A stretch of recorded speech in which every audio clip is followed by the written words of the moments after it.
Hi friends, ఈరోజు పిల్లలకి lunch బాక్స్లోకి పన్నీర్ ఫ్రైడ్ రైస్ చేశాను. దానికోసం పన్నీర్ని క్యూబ్స్ లాగా కట్ చేసుకుని ఒక గిన్నెలో ఉప్పు, పసుపు, కారం వేసుకొని అవి బాగా కలుపుకొని అందులో పన్నీర్ ముక్కలన్నీ వేసి టాస్ చేసి పక్కన పెట్టుకోవాలి. ఇప్పుడు ఫ్రైడ్ రైస్ చేసుకునే గిన్నెలో ఆయిల్ వేసుకొని ఆయిల్ హీట్ ఎక్కిన తర్వాత ఈ పన్నీర్ ముక్కలన్నీ వేసి బాగా ఫ్రై చేసి పక్కన పెట్టుకోవాలి. ఇప్పుడు అదే మూకుడులో ఫ్రైడ్ రైస్కి సరిపడా ఆయిల్ వేసుకొని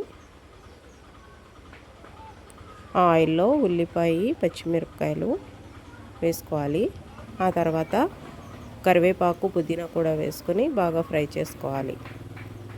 అవి ఫ్రై అయిన తర్వాత రైస్ యాడ్ చేసుకోవాలి. ఫ్రైడ్ రైస్కి ఎప్పుడైనా సరే రైస్ పొడి పొడిలాడుతూ ఉండాలి. అప్పుడే ఫ్రైడ్ రైస్ చాలా బాగా వస్తుంది. ఇప్పుడు రైస్ యాడ్ చేసిన తర్వాత అందులో ఉప్పు, కొద్దిగా వెనిగర్, కొంచెం మిరియాల పొడి, ఫ్రైడ్ రైస్కి సరిపడా చిల్లీ సాస్ వేసుకొని బాగా కలుపుకోవాలి.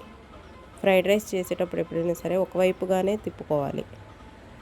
ఇప్పుడు క్యారెట్ కూడా వేసుకొని బాగా కలుపుకోవాలి. ఆ తర్వాత ఫ్రై చేసి ఉంచుకున్న పన్నీర్ ముక్కల్ని కూడా వేసి కలుపుకోవాలి. ఫైనల్గా కొత్తిమీర కూడా వేసుకోవాలి. అంతేనండి, వేడివేడిగా పన్నీర్ ఫ్రైడ్ రైస్ గార్నిష్ చేసుకోవడమే. మా పిల్లలైతే ఈ ఫ్రైడ్ రైస్ అంటే చాలా ఇష్టంగా తింటారు. మీలో ఎంతమందికి ఫ్రైడ్ రైస్ అంటే ఇష్టమో నాకు కామెంట్ చేసేయండి. నా వీడియో నచ్చితే ఒక లైక్ చేయండి ఫ్రెండ్స్. తప్పకుండా మీ ఫ్రెండ్స్ అండ్ ఫ్యామిలీ మెంబర్స్కి షేర్ చేయండి. Bye bye.